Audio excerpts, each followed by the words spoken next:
todos. É uma alegria muito grande estarmos aqui mais uma vez no dia de hoje, estudarmos mais um pouquinho essa doutrina maravilhosa, com a grata companhia do Sr. Paulo Neto, que vai nos trazer aí o conhecimento sobre a alma dos animais. Estamos muito felizes com a sua presença aqui, Paulo, seja muito bem-vindo, volte sempre, Queremos agradecer também ao Irley, e eu vou passar a palavra inicialmente para o Paulo, depois o Irley e depois para mim. Boa noite a todos. Eu que agradeço aí a oportunidade de poder estar compartilhando com vocês uma pesquisa que nós fizemos sobre a alma dos animais.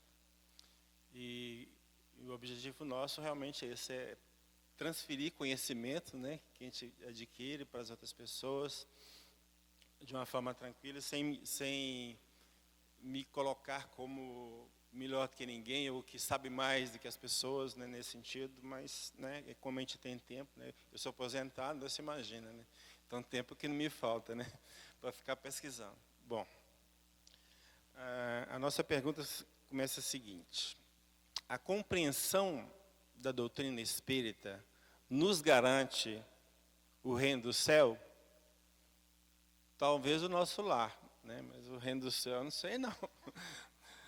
Na verdade, o que nos garante uma posição favorável no mundo espiritual é a compreensão e a aplicação do Evangelho de Jesus.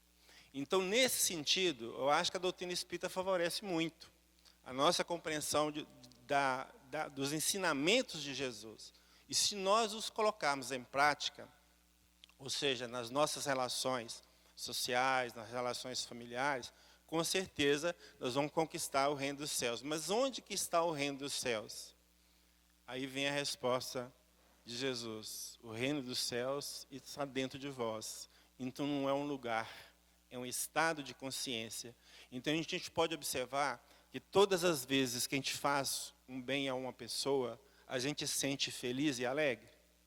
Então é essa felicidade que a gente tem que buscar. A satisfação íntima de ser útil a alguém. Tá? Então, dentro desse contexto, nós podemos dizer sim, que vai ajudar. Mas, obviamente, vai depender do que o cara está fazendo com o aprendizado que ele está tendo. Tá certo? Ok? Irley, eu queria só fazer uma observação, Paulo. Aquele ditado, que na verdade não é ditado, é a lei, Fora da caridade não há salvação. Não é fora da doutrina espírita não há salvação, A doutrina espírita, ela facilita a compreensão e a conquista do amor. Mas entendamos bem, é fora da caridade que não há salvação.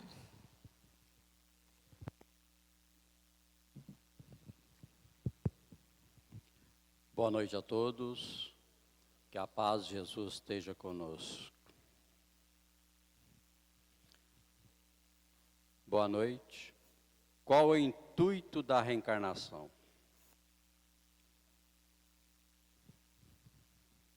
A reencarnação, meus queridos amigos, é a lei divina. É a oportunidade que o Pai nos deu para que nós consigamos a nos evoluir e subir a escada da vida. Se nós observarmos, muitos falam, reencarnação é coisa de espírita. Eles que criaram esse negócio de reencarnação, que não existe, que não é verdade. 70% da raça humana, da humanidade, são reencarnacionistas. Então, em 7 bilhões aproximadamente de encarnados, são reencarnacionistas. 30% são cristãos e 3% espíritas que acreditam na reencarnação. Então, a reencarnação é a oportunidade que o Pai nos deu. Se nós observarmos, segundo Manuel Filomeno de Miranda, através de Valdo Pereira Franco, cada um de nós aqui, presente, nós já tivemos mais de 40 reencarnações, considerando de 200 a 300 anos, no intervalo de uma por outra.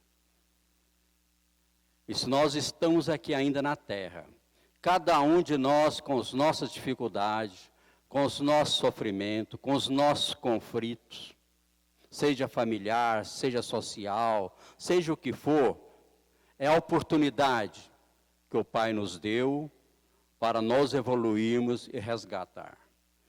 Na própria Bíblia, nós vamos encontrar o diálogo de Jesus com Nicodemos, onde, mas mestre, como eu desse tamanho, eu tenho que voltar à barriga da minha mãe?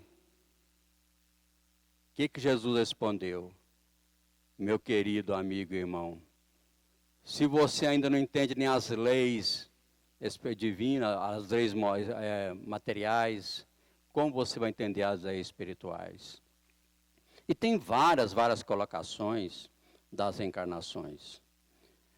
Então, olhar muito bem que a reencarnação, muitos de nós, filosofias religiosas, dogmáticas, não estão aqui para criticar nenhuma, quem somos nós, mas simplesmente o que nós aprendemos, que nós nascemos, a vida única, a vida eterna, ela não morre, e temos 3 caminhos, o inferno, o céu e o purgatório. Vocês imaginaram Deus, inteligência suprema, causa primária de todas as coisas, o amor, a justiça, nos criou simples e ignorante, nos deu livre-arbítrio, cada um tem a liberdade de fazer o que quisermos da nossa vida, mas somos responsáveis pelos nossos atos. Palavras do próprio Cristo, a plantação é livre, está lá em João, e a colheita é obrigatória. Como é que esse Pai ia nos criar, cada um com méritos diferentes, criar um inferno? Como a maioria de nós não somos santos, todos iremos para o inferno e ser churrasquinho do jovem lá, eternamente sem defesa. E lamentavelmente, muitos ainda acreditam nisso. Então a reencarnação é como uma escola. Pelo menos antigamente, né, Mira? Porque hoje, até diploma de médico, pelo menos lá em Valadares, que é a região lá, dava 50 mil, pegava o diploma. Nós tínhamos que fazer o primário, prova escrita, prova oral, para depois passar para o curso médico, que era chamado de científico. Assim é a vida, meus irmãos. Se nós não cumprimos, não evoluímos, como já foi dito, religião nenhuma salva ninguém. E Chico mesmo disse, se alguém falar algum dia que a religião espírita que salva, não serei mais a espírita. O que salva é vivenciar o ensinamento de Jesus. E a reencarnação é a oportunidade que nós temos para evoluir, para galgar a escada da evolução, a escada da nossa transformação moral. Bom, tem 2 perguntas sobre sonho, inclusive uma de hoje, né? Nós vamos aproveitar a pergunta de hoje, encaixando a pergunta de terça-feira passada. Pergunta de hoje. Boa noite. Sonhar sempre com um ente querido que desencarnou recentemente tem algum sentido, segundo o Espiritismo? A outra pergunta. Sonhei com vários espíritos de pessoas conhecidas que se apresentavam sentadas para tomar um passe. Poderia ser que eles estejam precisando de ajuda ou preces? Muito bem. Então, todas as 2 perguntas sobre sonhos. E sonhos, essa pergunta sempre vem aqui, né? E a gente tem um desejo inconsciente de que o sonho, sendo uma fantasia, que ele possa se tornar uma realidade, né? A gente sempre tem isso em mente. De repente, se eu sonhar com isso, sonhar com aquilo, vai acontecer isso, vai acontecer aquilo. A gente sempre quer dar um significado, uma conotação, um valor real àquilo que é o sonho. Na realidade, o sonho, ele tem 3, digamos assim, 3 tipos de sonhos que a gente tem. Ele pode representar um desejo do nosso inconsciente, uma vivência do nosso inconsciente, que nós, quando estamos conscientes, acordados, nós não temos essa memória essa recordação de emoções, de sentimentos, de fantasias, que nós muitas vezes alimentamos, às vezes desde criança, às vezes de reencarnações anteriores, que está guardado, está armazenado no nosso inconsciente e fica nos bombardeando. Quando nós dormimos, essas emoções elas afloram e elas afloram no nosso cérebro, no nosso perispírito, através de fantasias, tá certo? De acontecimentos. Então, ele pode representar simplesmente emoções que estão submersas no nosso inconsciente, e é por isso que o psicoterapeuta, na sua terapia, quando ele está trabalhando com você para te ajudar a se entender, ele muitas vezes lança mão dos sonhos para entender os seus desejos que estão no inconsciente, que estão submersos. Então, isso é uma característica. Outra característica do sonho é quando ele simplesmente está representando atividade cerebral aleatórias. Quando você come uma baita de uma feijoada, 10 horas da noite, e o seu trato digestivo vai ter que digerir aquele alimento a noite inteira. Para ele fazer isso, ele precisa ativar todo o cérebro, todo o córtex, no controle parasimpático do seu sistema digestivo.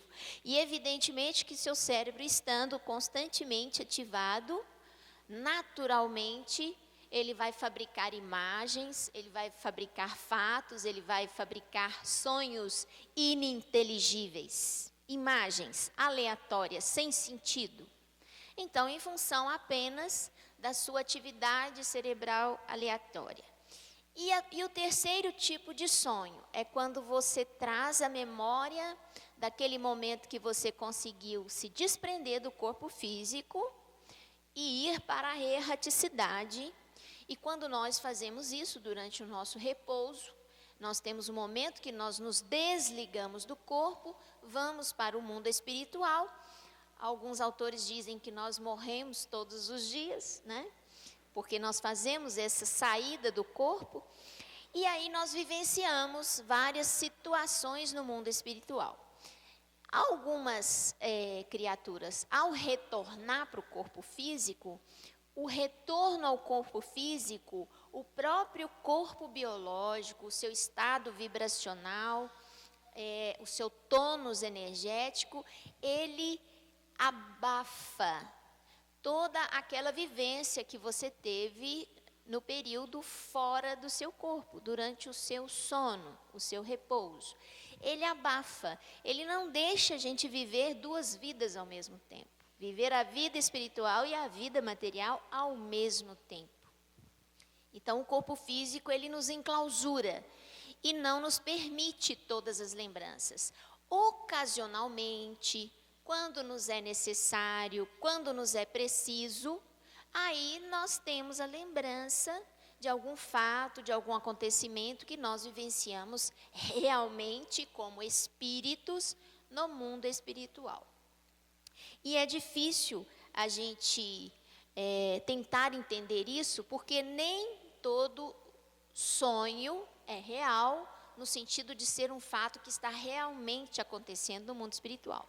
Ele pode ser apenas uma representação de atividade cerebral aleatória ou mesmo de coisas do nosso inconsciente que ficam emergindo durante o nosso repouso. O fato é que sempre que nós estivermos sonhando com uma pessoa que já desencarnou, e por repetidas vezes, qual que seria a nossa atitude em relação a isso? Emitir vibrações através da prece, através da oração, pensamentos positivos, de encorajamento, para que essa criatura no mundo espiritual seja abraçada pelo nosso amor, abraçada pelo nosso pensamento e se sinta confortável, e se sinta encorajada, e se sinta protegida, e se sinta bem. É essa que deve ser a nossa atitude. Porque se ela realmente estiver precisando de nós, façamos alguma coisa além disso, que nós podemos fazer através da prece, certamente, de alguma forma, a providência divina vai nos revelar. E nós vamos, naturalmente, ficar informados que tipo de colaboração nós podemos dar para a criatura que nos pede. Então, não se preocupem com isso. Façam a oração, façam a prece para aqueles que já partiram, que o que for necessário além disso nos será solicitado de alguma forma. Obrigada.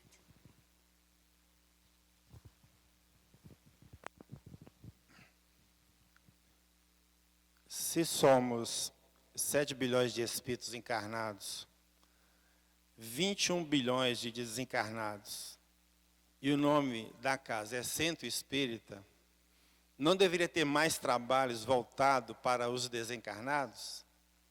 Tipo psicografias, diálogos entre os encarnados e desencarnados através dos médios? Bom, o que muita gente não sabe é que, a nível espiritual, os trabalhos não param. Na hora que nós saímos aqui, lá para as 10 horas da noite, sei lá, os trabalhos continuam na casa, os espíritos continuam ajudando os espíritos que estão aqui, e esse processo é realizado em qualquer templo de amor, não é só na casa espírita, não, dentro da igreja, dentro de um templo de uma igreja evangélica, entende? Nós, muitas vezes, sem o sabermos, somos, o que eu podia dizer assim, médio de transporte. Ou seja, nós vamos trazendo os espíritos que estão aí perambulando pela rua para a casa espírita para ser ajudado. SAMU espiritual. A gente não dá conta disso. De repente, aquela dorzinha de cabeça que você sentiu na hora que você estava vindo, depois você estava aqui, passou, você não sentiu mais, porque a entidade ficou aqui. Então, todos nós trazemos essas companhias, porque a influência espiritual faz parte do nosso dia a dia como encarnados. Ninguém tem o privilégio de não ter, tá? Todos nós temos. Então, à medida que a gente traz esses espíritos para cá, os espíritos encarregados que coordenam a casa e encarregados desse tipo de trabalho, vão orientar todos esses espíritos sobre a situação que eles se encontram, ajudar naquilo que eles precisam, ok? Quanto à psicografia, o que a gente observa, e eu posso estar até enganado quanto a isso, que elas muito mais surgem por necessidade dos encarnados. Os encarnados que não se conformam com a partida das pessoas, então eles vêm mais para confortar essas pessoas que não aceitam a morte, que ficam desesperadas pela falta do parente, do amigo, e ele vem do mundo espiritual para dizer, eu estou vivo, ou eu continuo vivo, né? Acredite nisso, essa que é a missão, né? Então, e outra coisa em relação ao trabalho, muitas das casas gostariam até de fazer mais trabalhos, mas encontram limite na quantidade de pessoas que se oferecem para trabalhar. Né? Então, quer dizer, tem um outro lado também que é a realidade nossa. Né? A gente faz palestra em algumas casas e a gente vê a dificuldade que os centros mais humildes, assim, mais na periferia, têm de conseguir palestrantes, vocês nem calculam. Eles ficam quase pegando a gente a laço. Né? Quando a gente vai lá uma vez, eles agarram na gente para não sair de jeito nenhum. É uma dificuldade muito grande. E tem gente que tem condição de fazer palestra assim, por que não? Então, os trabalhadores, muitas vezes, faltam nas casas espíritas. Então, como é que a gente vai exigir muito trabalho? Né? E uma coisa a gente tem que ter certeza. Os nossos parentes que antecederam esses desencarnados, que estão numa situação boa no mundo espiritual, também ajudam a eles. Também é outro fator. Então, ou seja, ninguém fica desamparado, gente. Isso pode ter certeza, ninguém fica. Tá? Deus, na expressão de Jesus, é Pai. É Pai. Então, Pai que ajuda, Pai que ama. O Pai que faz tudo para os filhos, não deixa ninguém deserdado. E outra coisa importante para nós, que a gente tem que entender. No mundo espiritual não existe essa separação que nós fazemos aqui enquanto encarnados. Lá não vai perguntar qual a religião que você frequenta, para depois ser ajudado ou não. Tá?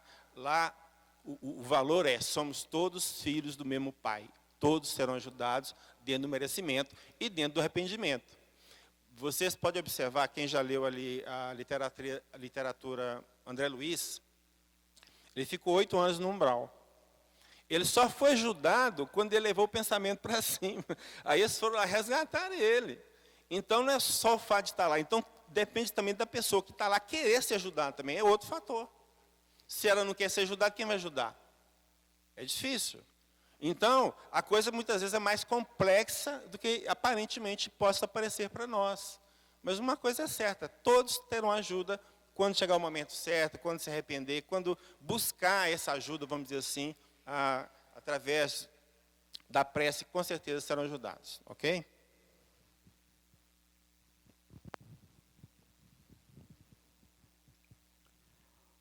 Os espíritos podem nos dar fluidos benéficos sem usar da boa vontade de um encarnado? Qual é a atividade dos passistas do passe? Podem sim, meus irmãos. Existem 3 tipos de doação de passos. Nós temos o passe magnético, ou magnetismo, que passe e magnetismo é a mesma coisa. Que é o passe humano, magnetismo, que é só ele. Nós temos o passe misto, que é usado nas casas espíritas, normalmente, que é a comunicação do irmão desencarnado com o médium, transmitindo a energia para o paciente. E temos também o passe espiritual. Nesse momento mesmo aqui presente, aqueles irmãos que estão sintonizados com o bem, ligados aqui nos trabalhos, já estão recebendo o passe espiritual. Todos nós. Nossos irmãos já estão trabalhando aqui. E quando vão para a reunião mediúnica, quando o passista, ele não está preparado para aquele trabalho, por algum motivo qualquer, não tem condições nenhuma, e muitas vezes devido à sua falta de conhecimento, até de irresponsabilidade mesmo, ele é isolado. Então, se o paciente tiver mérito, o passista é isolado, o paciente vai receber o passe espiritual. Em um dos livros do Manuel Filomeno de Miranda, para vocês terem uma ideia mais ou menos o que é isto, ele junto com o Dr. Bezerra de Menezes, eles vão visitar uma amiga ainda encarnada, já bem idosa, mas tinha uma evolução muito evoluída. E eles foram à igreja católica, a qual ele estava participando, foi fazer uma visita àquela amiga encarnada ainda. E eles olhando, o Dr. Bezerra de Menezes fala com o Manuel, Manuel, observa que na hora da consagração, aí o Dr. Bezerra mostra para Manuel Filomeno de Miranda e vários outros, que na hora que o padre pega a hóstia, que naquela época ninguém podia pôr a mão na hóstia, era só o padre. Aí mostra aquela energia negativa, o braço do padre toda escura.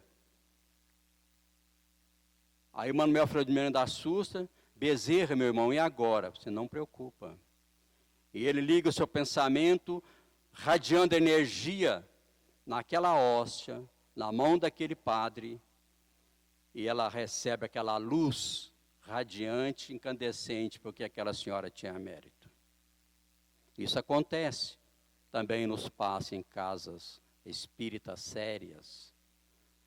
Dependendo do passismo, nós falamos, se ele tiver mérito, ele é isolado e ele recebe o passe. Qual é a atividade dos passistas no passe? São intermediários, porque ainda muitos precisam da nossa energia humana, magnetismo humano tem muita necessidade. Então nós somos como um telefone. Eu vou ligar, pegar o telefone, vou ligar para a Chile, eu sou desencarnado, a Chile encarnada, e o telefone é o médio, é o intermediário. Para não falar o contrário, não só é assustar. Então, é isso aí que é o passe, é a responsabilidade de passe. E todos nós temos condições da paz. Todos, mas nem todos são passistas. Depende do estudo, da evolução e do preparo. Que não é só pôr a mão, não. Precisa de técnicas, precisa de saber o que está fazendo. Porque um passe mal dado, vida dele ajudar, ele pode causar até doenças graves. Quem fala isso para nós, Jacó de Melo, Barão de Potê, Afonso de Boé, Mesmeia e muitos outros. E o livro do André Luiz está cheio dessas colocações sobre o magnetismo. E na própria Revista Espírita, de 1858 e 1868, grande parte dessa revista, Kardec fala em magnetismo, porque naquela época era magnetismo, não existia essa palavra passe. E Kardec, aos seus 19 anos, junto com aqueles amigos seus, trabalhava nessa área de magnetismo. Bom, tem duas perguntas aqui também um pouco relacionadas. Eu vou tentar, não sei se eu vou conseguir responder, mas eu vou tentar abordar. Primeiro, Francisco Cândido Xavier, após deixar este plano, desfrutou de que paradeiro no plano espiritual? Interessante a pergunta, né? O que eu posso dizer a respeito disso?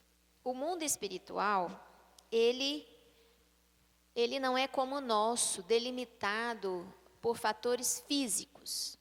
O mundo espiritual, o que delimita, o que propõe, vamos dizer que aqui começa um e termina outro, na realidade não é barreira física. O mundo espiritual, ele é feito de energia, são vibrações. E são as energias e as vibrações que vão determinar os vários tipos de mundo espiritual que existem. E os seus habitantes. O mundo espiritual se interpõe.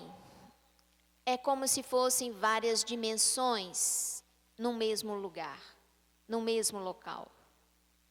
Então, o que vai determinar, na realidade, esses diversos mundos? É a construção energética dele, a vibração. E essa construção energética, essa vibração, ela é decorrente do pensamento e do sentimento. Nós, através do nosso pensamento e da emoção que nós vestimos o nosso pensamento, o pensamento ele veste a emoção que nós queremos. Então, como uma roupa, esse pensamento vestido das nossas emoções é que vão criar a sintonia e vão fazer com que nós, entrando em sintonia com aquele mundo que está condizente com o nosso pensamento, revestido pela nossa emoção, é o mundo que nós vamos vivenciar, com quem nós vamos entrar em relação direta. É onde nós vamos nos sentir existindo. Baseado nisso, nós podemos tentar imaginar que se as vibrações são decorrentes do pensamento e do nosso sentimento, da condição moral, onde estiver o vosso tesouro, aí estará o vosso coração, disse o Cristo. Podemos imaginar aonde está Chico, né? Podemos imaginar aonde está Chico. Ou podemos somente imaginar parte disso, né? Porque Chico trabalhou pelo bem, pelo amor aqui, fez um trabalho inigualável, né? Inigualável. Então, certamente que o amor e o seu pensamento e o seu desejo revestido por esse amor imenso, só pode colocá-lo no mundo muito, muito e muito melhor que muitos de nós, né? Mas aonde exatamente é esse mundo, não sei, né? Então a resposta vai ficar pela metade, tá certo? Outra coisa é em relação às várias aparições de Maria, mãe de Jesus. Vou pedir ajuda aos universitários aqui do lado, porque as aparições de Maria, bom, eu confesso a quem fez a pergunta que eu desconheço, tirando as meninas de Fátima, né? Eu realmente desconheço outras aparições de Maria, mãe de Jesus. É uma ignorância minha, me perdoe. Mas o que eu posso dizer? O que posso dizer a respeito é que tudo na vida da gente tem um objetivo, nada acontece. Disse o Cristo que nenhuma folha da árvore cai sem que o Pai o saiba. Ou seja, tudo é aproveitado e tudo tem um objetivo. A grande pergunta é: qual é o objetivo destas aparições? O que elas nos trazem? Porque se elas nos trazem fonte de encorajamento, fonte de renovação, fonte de fé, de renovação das nossas crenças, obviamente vale a pena a gente escutar e entender o fenômeno, né? E a mensagem do fenômeno. Mas se o objetivo trouxe para a gente uma mensagem que gera desconforto, desunião, desamor, um gesto que pode humilhar o outro, que pode levar um ou outra criatura divina para baixo, ao invés de levantar os ânimos, então nós questionamos: será que esse objetivo é nobre? E se não for nobre, meus queridos irmãos, certamente que se trata apenas de um fenômeno, de uma aparição, que inclusive pode não ser mãe de Jesus, mas uma mistificação, uma brincadeira de mau gosto, né? Então temos que ter muito cuidado. O primeiro crivo desse tipo de fenômeno é o crivo do objetivo. O que ele vem trazer para a humanidade, né? Se ele realmente vem trazer um bem para a humanidade, então vamos estudá-lo, vamos entendê-lo. Mas se ele realmente não está colaborando nesse sentido, então é melhor nós termos cuidado, ok? Muito bem. Duas perguntas curtinhas e a resposta mais curta ainda. Os animais têm alma? Sim. Eles reencarnam? Sim. Nós vamos completar a informação com a palestra, porque a nossa palestra é o tema. A alma dos animais, estágio anterior da alma humana, e nós vamos falar sobre esses dois pontos, ok? Então, vou aguardar aí quem fez a pergunta, por favor, que nós vamos responder na palestra, ok? Tem uma pergunta aqui que eu achei interessante. Se você morre muito idoso, o espírito fica com a mesma aparência do idoso? E com dificuldades de andar e falar? Já está preocupado, né? Ficar jovem, bonitinho do lado de lá, né? Vai depender, vamos dizer assim, porque tem um período que a gente chama de período de perturbação. É um período que é variável para cada espírito, que você volta ao mundo espiritual, não sabe onde você está, não sabe manipular as energias do lado de lá, então você vai achar como vive. De repente, as mesmas coisas que você tinha como vivo, as limitações, você vai continuar do lado de lá. Ok?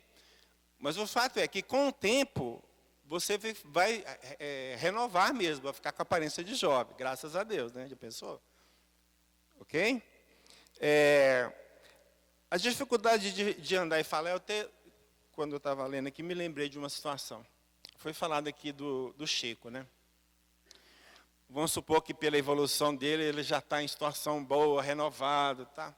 Mas vamos supor que ele venha manifestar numa reunião com a voz de jovem. Quem vai acreditar que é o Chico? Deu para entender? Então, muitas vezes, ele tem que assumir como que ele estava quando vivo para as pessoas poderem identificar que é ele. Então, deu para entender? Então, vai depender da situação, né? Mas que a nossa aparência lá muda, por que muda? Porque não é este corpo físico que nós estaremos com ele do lado de lá, é o corpo espiritual. E ele não tem essas limitações e as deformidades do corpo físico. Eu já participei de reunião mediúnica, não sei se vocês já participaram, e nos demos com a presença de um espírito que tinha sido degolado, estava com a cabeça na mão e falou assim: o que eu faço? Tá? Mas por quê? Ele não tem consciência da realidade espiritual, a mente dele está fixada naquilo, enquanto a mente está fixada, ele cria aquela imagem, entende? A cabeça dele fica na mão dele, enquanto ele estiver na mente. Tá? Aí o que nós fizemos? Nós tentamos esclarecer que ele já está numa outra dimensão, que já tinha desencarnado, que a cabeça é só o físico que corta e tal. E com muito jeito, muita conversa, nós conseguimos convencê-lo que o corpo dele era perfeito. Não é que pensou que era perfeito, vamos dizer, a cabeça já foi para o lugar certo. Ele já se viu com a cabeça.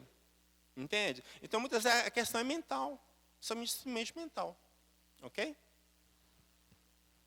Só aproveitando uma deixazinha, Paulo, você colocou bem aí, é que o perispírito ele é muito, vamos dizer assim, plástico, né? Ele tem uma plasticidade material muito grande, diferente do corpo físico, que a gente não consegue modelar, né? Quer dizer, a gente pode até modelar. Se você coloca um gesso num braço, ele vai atrofiar, né?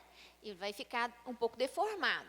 Mas o perispírito, ele tem uma plasticidade muito grande. E ele obedece muito ao comando mental. Então, naturalmente, se a mente pensa, o corpo padece. E aí o corpo espiritual também, né? Porque, na verdade, né, Sheila, é o espírito que modela o perispírito. Né? Eu, Irlei, espírito, que modela o perispírito. E o perispírito, o corpo físico. Venho de uma família de 7 irmãos. Isso significa que vamos reencarnar com parentes novamente? Não. Existem 2 tipos de famílias. A família consanguínea e a família espiritual.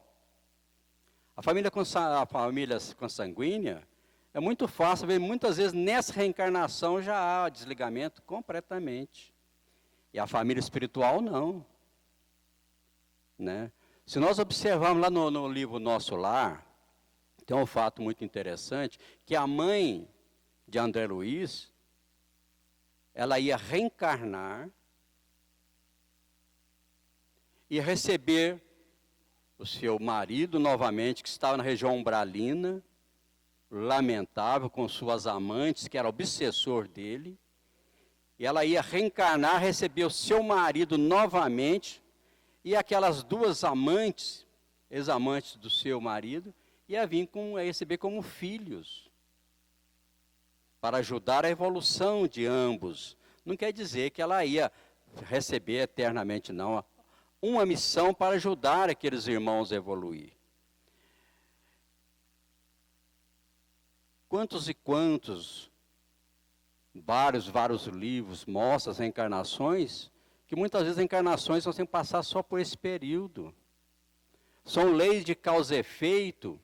Nós vamos lá nas próprias famílias, simpáticos, antipáticos, são aqueles irmãos simpáticos, nós afins, muitas vezes são realmente nossos parentes ou amigos que voltaram novamente, e muitos aqueles antipáticos, coisa assim, foi aqueles que nós nos prejudicamos em outras vidas. E a oportunidade que os pais têm, tanto os pais como os filhos, etc., aqueles espíritos têm para se reajustar, deixar o egoísmo, o orgulho, o ódio, a vingança e seguir a sua evolução espiritual. Então, nem sempre, meus irmãos, reencarnação só nessa, acabou, acabou. Aí eu fico pensando, gente, será que eu vou ter de novo fulano? Não vou ter, não. Se eu cumprir com a minha obrigação, é só essa vez. Vamos partir para outras reencarnações e outros parentes. Já está quase encerrando nosso tempo, vou passar para a Chile. Eu acho que ainda dá para responder mais um aqui. Pessoa diagnosticada com algum transtorno psicológico está susceptível a influências espirituais negativas? Como ajudar? Bom, na realidade, quando você coloca assim, mais susceptível, é verdade. Porque a instabilidade de humor, a instabilidade do equilíbrio emocional, ela facilita muito com que as nossas antenas mentais entrem em sintonia com outras criaturas desequilibradas nas mesmas condições, ou piores até do que as nossas. Então, tudo é uma questão de sintonia mental. Se no momento que eu estou depressiva, no caso do bipolar, momento da depressão, quer dizer, ele tem o momento da depressão e o momento da mania, né?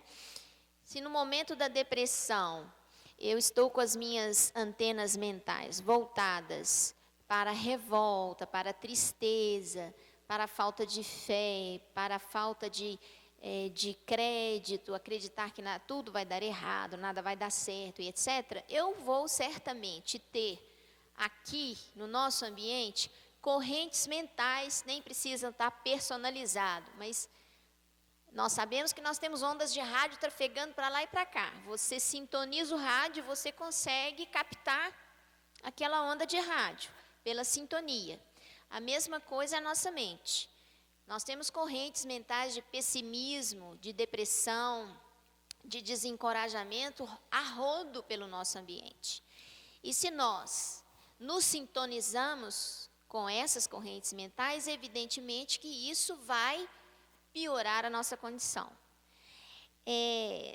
Então, de certa forma, o transtorno psicológico, psiquiátrico, ele pode, às vezes, facilitar a influência de pensamentos que estão fora da nossa casa mental a se aliarem ao nosso pensamento.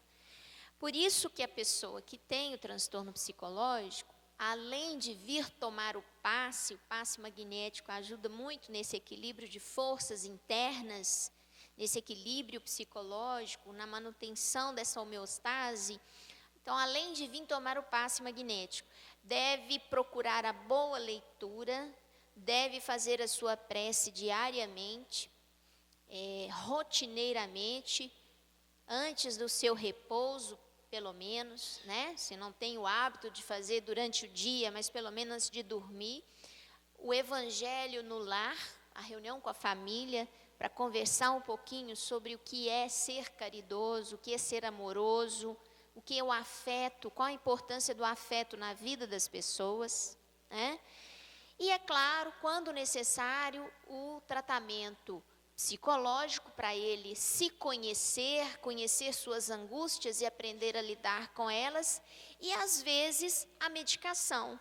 A medicação, ela pode ser de utilidade transitória até que aquela criatura se equilibre e consiga dar conta dessas angústias todas, né, sem a necessidade da medicação. Então, se colabora para a influência espiritual? Colabora sim, mas não é determinante, né? E se a pessoa o quiser, ela pode se sentir livre, né? Eu acho que agora nós encerramos, né? Nós agradecemos a todos vocês de coração a presença, a colaboração, as ótimas perguntas que vocês nos enviaram.